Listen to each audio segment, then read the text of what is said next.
This is Chris McMaster, and this is my new student dialogue.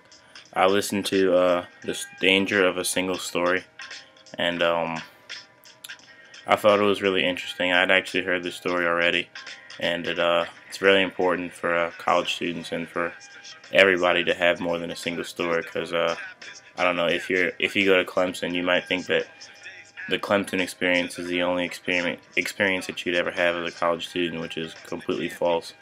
Especially since Clemson's in a really small town, and it's in a really, it's not even that cool a part of town. Like, I went downtown the other day, and it's like really small. Coming from Baltimore, Maryland, and I see this tiny little downtown, I don't think it's very cool. Like, we're kind of in the middle of nowhere, actually. So this is probably one of the worst college experiences you could have, as far as if you wanted to be like a city guy or be downtown all the time. But alright, besides that, first question is, what ways does your experience at Clemson relate to her story? It relates in a lot of ways, just like I said. If you think that the Clemson experience here is the only experience you can have as a college student, you're completely wrong. And I kind of feel sorry for you, because I feel like you needed to not come to Clemson. You needed to experience something different. I wanted to experience something different from city life, so I came to Clemson to experience like what it's like in a small country town. But if you think that Clemson experience is the only experience you can have, your view is really like narrow, and you really need to broaden and maybe explore the world a little bit and find out that there are way more experiences that you can have besides this small experience, and people need to really experience that. In what ways does the Clemson experience differ? It doesn't. I think it's the exact same as what she was talking about. She talked about how she was in how she grew up in Africa, and all she read was English literature. And if you're only reading English literature, you only understand literature from one small viewpoint instead of experiencing literature as a whole.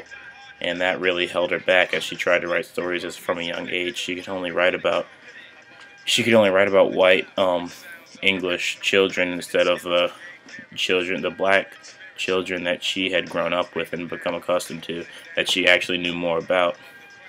So the experience of people at Clemson is very similar to her experience because of the ways I just said.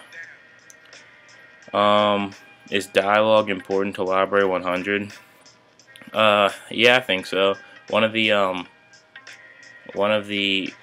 topics for the new student dialogue was interracial dating, and since that one would have been good for me if I could have gotten to it, but I think that there are a lot of stigmas that go along with interracial dating down here, just because we're in the South. When I was in high school, I dated a white girl, and my mom had a problem with it, and I'm from Maryland, and that's pretty far north, so I can only imagine how it would be down here dating interracially. So I would have loved to do that, but I didn't get a chance to.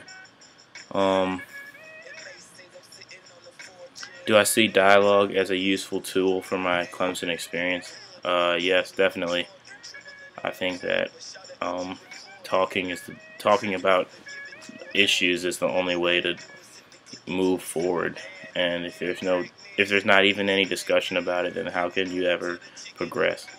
I was in different clubs in high school. I was like in Diversity Club, and I was in Black Awareness Club, and that's all we did. We talked about different issues, and this is a good transition from high school for me, so I got to talk about stuff that's kind of important to me.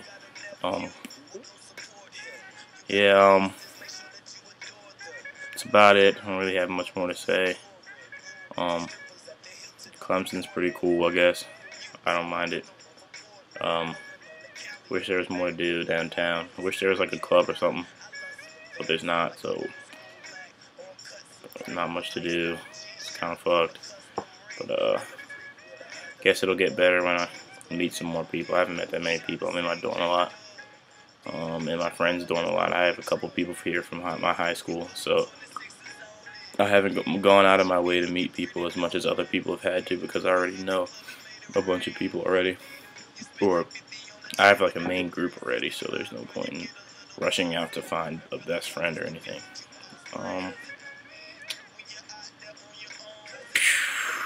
The music in the background is Whoop-De-Doo by Sci-Hi the Prince. The first song was Above the Clouds by Gang Starr. Really into old rap. I don't like new rap as much. I like Wale and Big Sean. I went to see Big Sean last night. Swag. Don't have anything else to say. So thanks for letting me do my new student dialogue real late. Appreciate it.